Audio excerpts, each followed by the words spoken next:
Shalom Bapak Ibu Guru dan staf YPK Gloria, ataupun saudara-saudara yang saat ini juga ikut mendengar renungan singkat ini. Bapak Ibu Guru dan staf YPK Gloria, kita tahu tanggal 28 Maret 2020 semestinya kita ada persekutuan bersama. Tetapi karena kejadian COVID-19 ini dan masa darurat, maka semuanya dihentikan dan bahkan beberapa saat ini kita sudah menahan diri untuk tinggal di rumah dan tidak pergi kembali ke sekolah ataupun ke tempat-tempat yang lain. Di tengah-tengah situasi seperti ini, maka izinkan saya untuk membagikan renungan singkat kepada kita semua yang kiranya boleh kembali menguatkan kita, yang kembali boleh menjadi tuntunan dalam kehidupan kita di dalam Tuhan.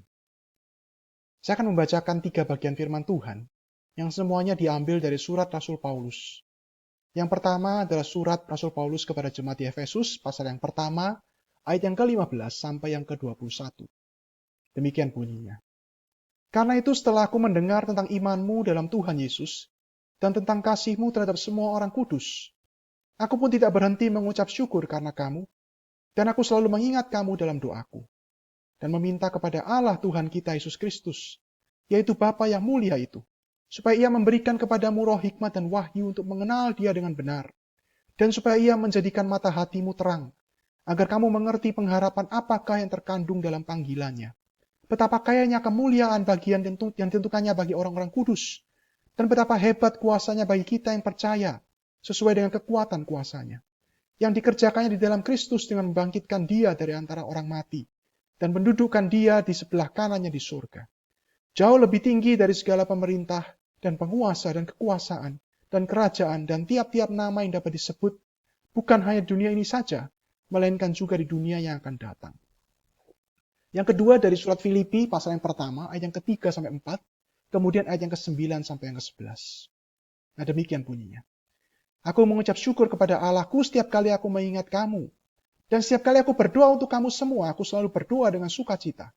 Dan inilah doaku, semoga kasihmu makin melimpah dengan pengetahuan yang benar, dan dalam segala macam pengertian, sehingga kamu dapat memilih apa yang baik, supaya kamu suci dan tak bercacat menjelang hari Kristus, penuh dengan buah kebenaran yang dikerjakan oleh Yesus Kristus untuk memuliakan dan memuji Allah. Yang ketiga, dari surat Kolose, pasal yang pertama, ayat yang ke-3 sampai yang ke-4, dan kemudian ayat yang ke-9 sampai yang ke-11. Kami selalu mengucap syukur kepada Allah, Bapa Tuhan kita Yesus Kristus, setiap kali kami berdoa untuk kamu. Karena kami telah mendengar tentang imanmu dalam Kristus Yesus, dan tentang kasihmu terhadap semua orang kudus. Sebab itu sejak waktu kami mendengarnya, kami tiada berhenti-henti berdoa untuk kamu. Kami meminta supaya kamu menerima segala hikmat dan pengertian yang benar, untuk mengetahui kehendak Tuhan dengan sempurna. Sehingga hidupmu layak di hadapannya, serta berkenan kepadanya dalam segala hal. Dan kamu memberi buah dalam segala pekerjaan yang baik, dan bertumbuh dalam pengetahuan yang benar tentang Allah. Dan dikuatkan dengan segala kekuatan oleh kuasa kemuliaannya, untuk menanggung segala sesuatu dengan tekun dan sabar. Sekalian membaca 3 surat ini, maka kita perlu bertanya, kenapa surat Efesus, Filipi, dan Kolose? Saudara sekalian, surat ini adalah disebut sebagai surat penjara. Artinya surat ini ditulis oleh Paulus sendiri ketika dia dipenjara. Dipenjara karena Injil Yesus Kristus. Nah, karena dia di dalam penjara, saudara-saudara sekalian, maka secara fisik sebenarnya, Rasul Paulus tidak bisa bertemu dan memperhatikan secara langsung apa yang menjadi kebutuhan, apa yang menjadi pertumbuhan jemaat Tuhan yang dia kasihi, terutama dari 3 kota ini. Dia tidak bisa hadir, dia tidak bisa melihat, dia tidak bisa merasakan secara langsung apa yang menjadi kebutuhan, apa yang menjadi pertumbuhan jemaat yang dia kasihi. Dia nggak bisa menolong mereka, karena secara fisik dia terpenjara. Dia ditahan dalam penjara. Tapi apa yang bisa dia lakukan ketika dia dalam kondisi seperti itu? Yang pertama, dia bisa mendengar apa yang menjadi keadaan mereka. Apa yang kemudian menjadi kesulitan mereka. Apa yang menjadi pergumulan mereka. Dia mencoba untuk peduli dengan dia mendengar, meminta kabar tentang kondisi-kondisi jemaat ini dari orang-orang yang berkunjung untuk menemui dia. Dan kemudian dia berusaha mengingat dalam ingatan tentang jemaat-jemaat Tuhan ini. Untuk kemudian dia bisa belajar untuk bersyukur kepada Tuhan dan mendoakan jemaat Tuhan ini. Mendoakan kepada Tuhan supaya mereka tetap bertumbuh dalam Kristus. Mendoakan kepada Tuhan supaya mereka setia dan teguh dalam iman mereka. Mendoakan kepada Tuhan supaya mereka tetap hidup setia dan tahu apa yang menjadi kehendak Tuhan bagi mereka.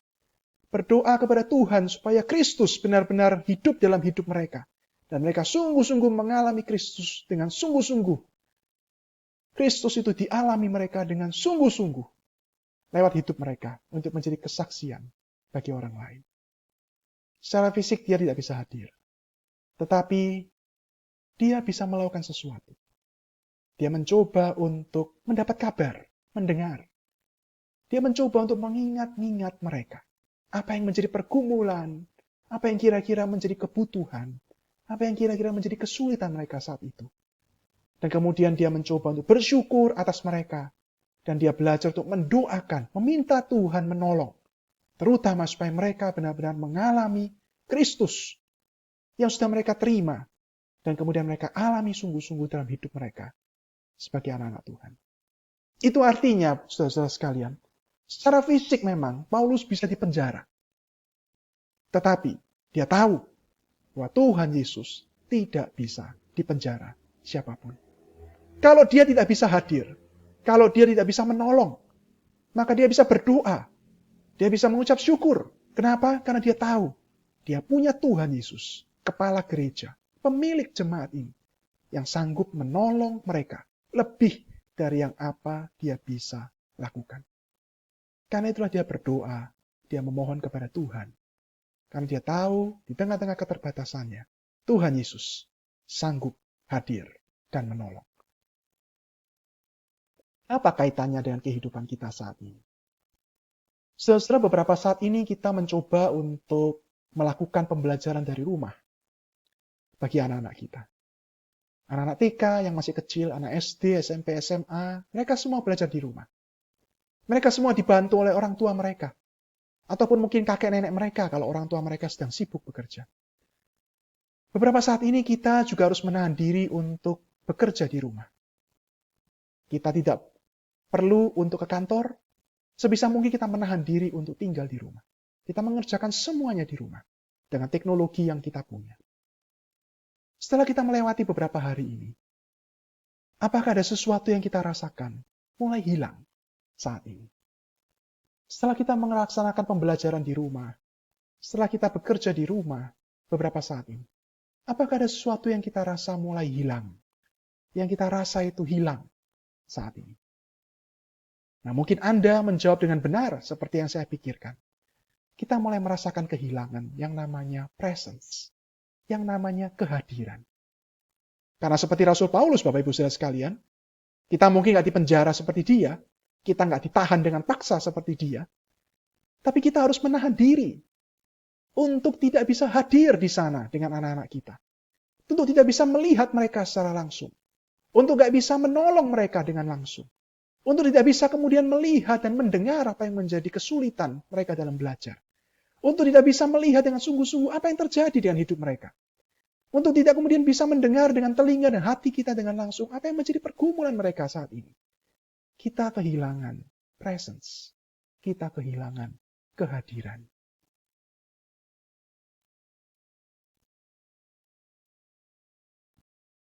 Dan kemudian kita sadar bahwa ketika kita menjalankan pendidikan Kristen, maka aspek kehadiran ini memang tidak ada di dalam pendidikan kita. Kita bisa mengajar seperti sekarang ini. Kita tinggal kirim semua bahan, anak-anak tinggal belajar. Kita bisa rekam diri kita dan menerangkan, anak-anak tinggal melihatnya, berulang-ulang sampai mereka mengerti. Mereka bisa feedback balik dengan mengirim hasil-hasil mereka, dan kita harap mereka jujur mengerjakannya. Tapi kita sadar, kita tetap membutuhkan yang namanya kehadiran.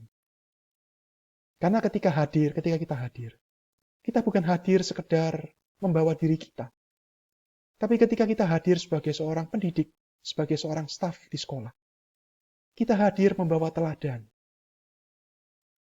Kita hadir sebagai anak-anak Tuhan, membawa kesaksian hidup kita. Kita hadir untuk menunjukkan Kristus lewat kehidupan kita kepada mereka. Sehingga anak-anak bisa merasakan bahwa Tuhan Yesus hadir. Tuhan Yesus ada melalui diri kita sebagai guru dan staf.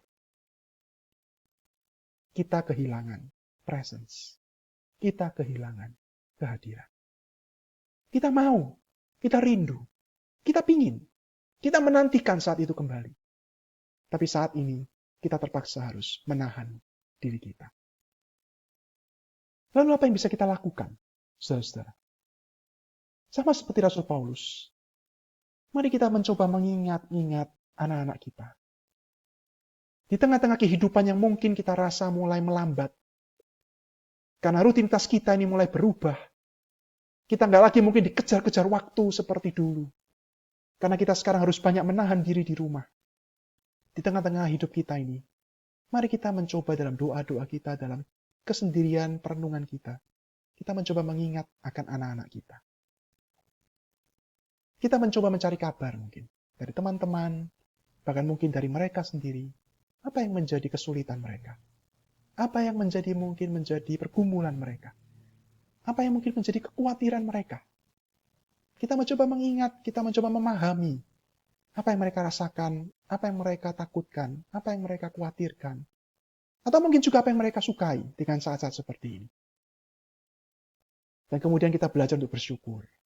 Bersyukur kalau kita masih bisa menjalankan semua ini walaupun dengan menahan diri di rumah. Bersyukur kalau kita masih bisa membagikan firman Tuhan walaupun dengan teks, dengan tulisan, dengan video. Bersyukur kalau anak-anak masih bisa sekolah di rumah di tengah-tengah situasi seperti ini. Dan bersyukur kalau mereka masih kita terus bisa ingat, kita doakan. Mari kita mendoakan anak-anak kita. Kita membawa mereka kepada Tuhan Yesus. Kita sadar, Tuhan Yesus, kami tidak bisa hadir di sana dengan mereka. Kami tidak bisa hadir seperti biasanya. Tapi seperti Rasul Paulus mendoakan jemaatnya, kami tahu Engkau bisa hadir bersama dengan anak-anak kami di tempat mereka masing-masing. Dan kami tahu Engkau Tuhan yang tak terbatas. Kami sadar kami sekarang terbatas sekali. Kami nggak sanggup melakukan sesuatu. Tapi Engkau sanggup menolong anak-anak kami. Karena itu Bapak Ibu Saudara sekalian, mari kita menutup renungan ini dengan sebuah doa bersama dengan saya. Tuhan Yesus, kami sadar sekali kalau kami ini sangat terbatas. Mungkin saat ini ada beberapa siswa kami merindukan atau membutuhkan bantuan kami secara langsung. Tapi kami tidak bisa hadir di sana karena kami sedang menahan diri. Tapi kami tahu Engkau bisa. Dan memang hanya Engkau saja yang bisa. Seperti setiap kali doa kami ketika kami mau masuk ke kelas. Kami berdoa Tuhan Yesus, supaya hari ini Engkau yang dilihat dan dirasakan anak-anak melalui kami yang terbatas ini. Demikian juga Tuhan, setiap hari saat-saat seperti ini. Walaupun ketika kami jauh, biarlah Engkau hadir dan Engkau yang dirasakan oleh anak-anak kami. Mungkin melalui orang tua mereka, mungkin melalui ketika mereka membaca renungan setiap pagi, mungkin ketika mereka membaca apa yang menjadi pesan-pesan kami. Biarlah mereka merasakan kehadiran-Mu Tuhan, kepedulian dari Engkau bagi mereka. Dalam nama-Mu Tuhan Yesus, Guru Agung kami sudah berdoa. Amin. Tuhan Yesus memberkati kita semua, Bapak Ibu Guru dan staf. Tuhan Yesus memberkati apa yang kita akan kerjakan pada hari ini. Selamat berpisah, sampai kita akan berjumpa kembali dalam renungan berikutnya.